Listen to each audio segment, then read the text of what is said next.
जी अस्सलाम वालेकुम दोस्तों, क्या हाल है? ठीक हो, राजी हो? शुक्र अल्लाह ताला को दुआ गो कि अल्लाह ताला मेरे फेसबुक सब दोस्तों को सलामत रखन, चादरो बादरो।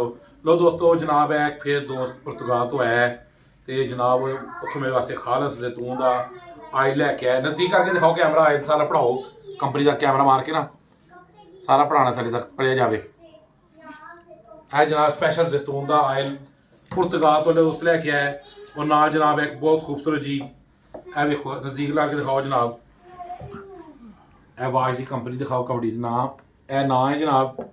और ए खूबसूरत घड़ी ए जनाब गिफ्ट दी एक दोस्त ने पुर्तगाल तो स्पैशल है, पर उन्हें कहा जी मैंने शो ना कराओ, मैं शो कराता तो मैंने होर लोगों को भी गिफ्ट देना पेगा, ऐसा तो मैं शो नहीं करा रहा दोस्तों। तो वही मोहब्बत है, शुक्रिया। और उन्हें खलूस ना प्यार ना लैके आया जनाब साढ़े वास्ते घड़ी तो जैतून का आयल खालस। अल्लाह ताला खुश रखे, अल्लाह ताला मेरे सब दोस्तों को खुश रखे। बाबा रियाज नालवान।